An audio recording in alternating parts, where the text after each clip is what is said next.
Chapter 5 of the Trolley Car Family. The next day was Friday, and the last day of school. Sally and Bill and George had to go to get their report cards and to say goodbye to all their friends and explain that they were moving. All the other children envied them. They could hardly believe that the Parker children could be so lucky. The Parker children could hardly believe it either, but they had no time to stop and think about it. As soon as school was out, they had to run home and help with the packing and the cleaning up, and they all had to go to bed very early. At the crack of dawn the next day, all the Parkers were up. This was the great day. Right after breakfast, all of them got busy. They piled all the things that were to go in the trolley car on the front porch. Then Mr. Parker went round to the car barn for the last time to get the car. On the other side of the fence, Mr. Jefferson was busy also locking up his house, hitching up Whitey, and tying the other horse to the back of his milk wagon. He had all his clothes and things in the wagon, which was to be hitched on behind the trolley car when the time came for the horses to pull the car. Bill was helping him. Mrs. Parker had some large baskets packed with enough provisions to last for several days until they could find out where to do their shopping. She was putting the last of the breakfast things into a basket. Sally was sweeping the empty rooms. Peter was trotting around very much surprised at the amount of space in the house. Clang, clang, went a bell outside. Children, Mrs. Parker called. There's your father. We're coming, Pa, the children called. Sally finished her sweeping and put the broom out on the porch. Bill and Mr. Jefferson hurried over and to help load things in the car. The china closet was put on the back landing with the kerosene stove. Mattresses were spread across the car seats. Suitcases and boxes were put under the seats. They had to work fast so as to get out of the way before the next car could come along. Pa had arranged with the car company to allow him some time to get started, but still they had to hurry. Ma put Peter on one of the mattresses. He couldn't understand why they were making all this fuss about going on a picnic or why he had such a nice soft seat all to himself, but it was all right with him. Bill got up in front with his father. Mr. Jefferson climbed into his wagon. Where's George? Said Sally. George wasn't to be seen. Where is that child? He's the biggest slowpoke I ever saw in my life. Georgie! Ma exclaimed. Just then George's voice called, Ma, look what I found. There he was, sticking his head out of the attic window, waving a large bird cage. Can I take it? Certainly not, said his mother. You come right down. She went back inside to get him. I'll just make sure the windows are all locked while I'm there, she said. They could hear the noise of a window being banged down and Ma's footsteps echoing through the empty house. Pretty soon she came out on the porch, holding George as if she thought he might disappear. George still had the birdcage. Ma locked the door and both climbed into the car. Now can we yell goodbye to the house? George asked. Can I clang the bell now? Asked Bill. No, indeed, said Ma. Everybody in the whole street is asleep. It's only 6 o'clock. No shouting. Can't I clang the bell even once? Bill begged. All right, said Pa. I guess they won't notice that. So Bill put his foot on the button. Clang went the bell. The children waved goodbye and Pa started the car. Mr. Jefferson followed, driving his milk wagon. The children ran up and down inside the trolley car, buzzed the bells, waved out the windows to Mr. Jefferson. In nearly all the houses, the shades were still down. There were very few people in the streets. One or two early risers stared out of their windows to see a streetcar loaded with furniture and a milk wagon with one horse in front and another behind, and a couple of times working men waiting at the street corners for a trolley car were astonished when Mr. Parker didn't stop and let them get aboard. But for the most part they were not noticed. In less than 2 hours they were at the end of the line. Now it was time to hitch up the horses. Pa got out and unhitched the trolley from the wire. Mr. Jefferson tied the wagon on behind. The wire, by the way, ran overhead over the trolley. So Mr. Pa got out and unhitched the wire, and Mr. Jefferson tied the wagon on behind the car, and he hitched the horses on in front, both horses, and they started out on the old track. It was rusty. Weeds grew between the rails. Now and then a rabbit jumped out of the way. The wheels made a terrible grating noise. They had to go slowly. An automobile passed them on the dirt road that ran alongside the track. The driver turned and stared at them. They passed farmhouses. People came out and stared. What are they looking at? Said Sally. Us, said Pa. There hasn't been a car on this track in 15 years. Giddy up, said Mr. Jefferson to the horses, but they couldn't giddy up any faster. They had to pick their way among the weeds and stones. At lunchtime, Mr. Jefferson unhitched the horses and turned them loose to graze. Ma brought out sandwiches and milk. After lunch, Peter was put to sleep on his mattress in the car. "Now," said Pa, "I wonder where we are. I think I'll go and ask that farmhouse yonder." Bill went along with Pa. Sally helped her mother clear up the remains of lunch. Mr. Jefferson sat under a tree and smoked a pipe, and George lay down beside Peter and went to sleep too. In half an hour, Pa and Bill came back. Ma watched them coming across the field.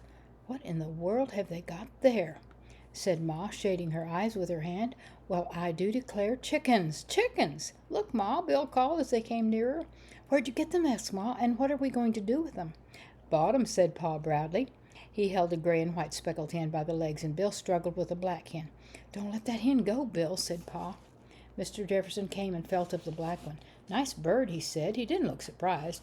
Nothing the Parkers did surprised him any more. "Bought the two of them for $1, said Pa. "Now maybe we'll get some eggs." "Why, Pa, what a wonderful idea," said Sally. "But where will we keep them right now? They'll fly out of the windows." "Cluck, cluck, cluck," said the speckled hen angrily. "Squawk," said the black one. "I know," said Bill, "that bird cage of Georgie's." He went and got it out of the car, and they stuffed the fowls into it. It was a tight squeeze, and Bill kept telling them they wouldn't have to stay there long.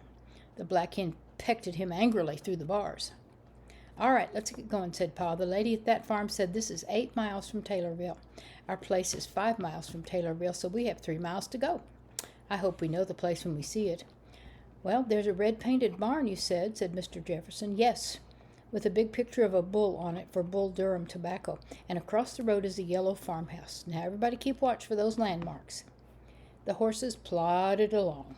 The wheels scraped on the tracks, the hens complained in their cage, and Peter and George slept peacefully. At last Bill and Sally, who were stationed as lookouts, one on each side of the car, called out, "There it is!" On one side of the road was a yellow farmhouse. On the other was a level field. There had once been a wire fence separating the field from the road, but the wire was gone, and only the fence posts remained, sticking up crookedly out of the ground. A lane led back from the road to a barn which had once been red but was now rusty brown. The faded picture of a big bull could still be seen on one wall.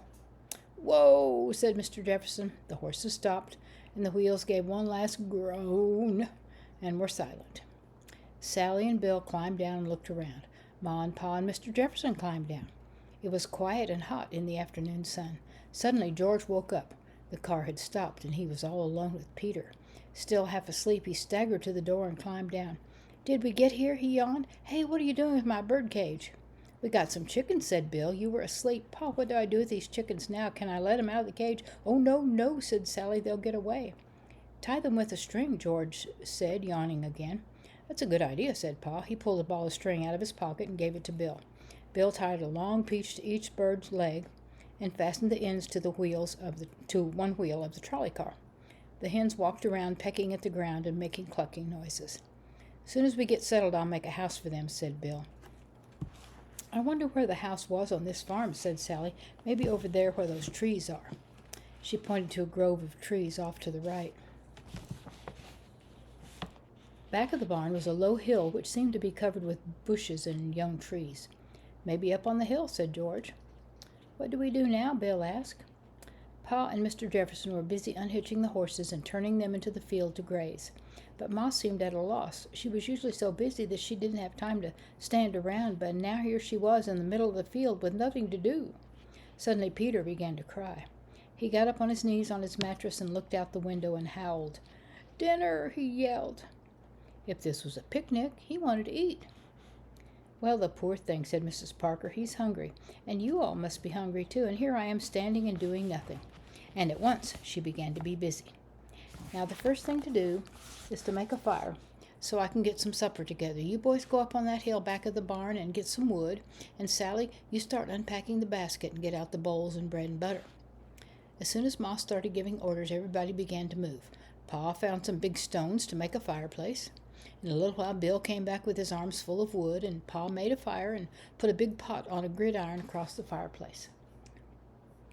"Here, Mr. Jefferson," said Ma, "you might open some cans of soup. Eating 3 meals a day is such a nuisance. It's a good thing we like it, or maybe we just eat grass like the horses." "I wouldn't want to eat just grass, Mama," said Bill. Well, it would save a lot of trouble if you did, said Ma, but she didn't look as if she meant it.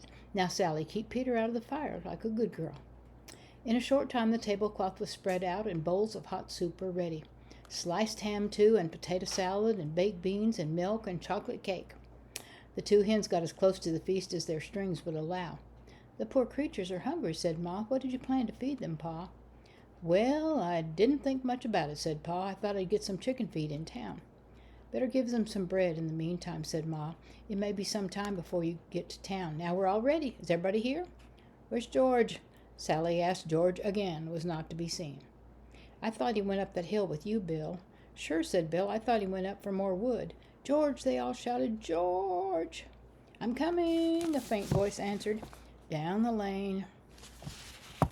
From the barn came a bedraggled figure, dripping wet. Where have you been? Ma demanded. What I'm going to do with that child, I don't know. How'd you get so wet? George wiped his face with his sleeve. I fell in the water, he said. Water? What water? I don't know, said George. There's a brook or something up on the hill behind the barn. Brook on top of a hill? I never heard such a thing. Oh, no, it's not exactly on top, George began. Must be a spring, Pa said. There was a farm. Farm has to have water. What did it look like, Georgie? Ma clucked her tongue impatiently. Now, don't stop to ask him questions, she said. I've got to get dry clothes on him. You people go ahead and eat your soup while I change George. She pushed him ahead of her into the trolley car and opened the first suitcase she came to. Take those wet things off, Georgie, she said. Hurry now. Oh, dear, these aren't your clothes. They're Papa's. Well, it can't be helped. They'll do to handle you up and to bundle you up in, at least while we eat our supper. When George descended the steps of the car, trailing Pa's shirt tails behind him, his family took one look and then laughed so hard they almost spilled their soup. That's all right, said Ma. I had to take the first thing I could find. Somehow George always has to find out about things the hardest way he can. After supper, Ma said, Now, I think we're all so tired that we ought to go to bed as soon as we can. That's right, said Pa. The children didn't think that was a very good idea. Sally, being the eldest, thought she ought to stay up later, and Bill wanted a game of baseball, and George wanted to go up the hill again and show where he'd fallen into the water. However, Pa and Mr. Jefferson got to work pulling everything out of the car except the mattresses. The beds were made across the seats, and Ma opened another suitcase, the right one this time, and found pajamas. Now we won't even brush our teeth, she said. We'll do it tomorrow when we have fresh water. I could get some, said George. In the morning, said Ma firmly, we'll go up there and see what sort of water you discovered, and if it's fit to use, we'll use it. If not, we'll find out from that farmhouse yonder where good water is to be had. Also milk. Now, you better get to bed, all you children. So the children curled up on their mattresses and were soon asleep, even George, who had had a nap.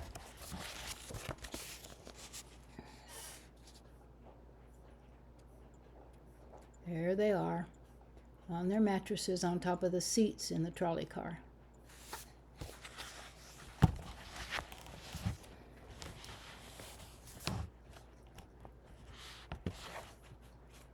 I'm looking for my place. I'll turn the page. There we go. The grown-up sat beside the fire a little bit longer. It was a fine evening. The western sky was red with the sunset, and one star twinkled in the blue overhead. Well, Mr. Jefferson, said Ma, how do you like staying awake all day? Fine, said Mr. Jefferson, and the funny thing is I'm not tired. I feel as if I could go right to work. Well, said Pa, I feel as if I could go right to bed, and I think you will too, pretty soon. Mr. Jefferson yawned. Well, maybe you're right, he said. I'll just take the horses up the hill for a drink, seeing George found the water, and then I'll see how it feels to sleep all night. End of chapter 5.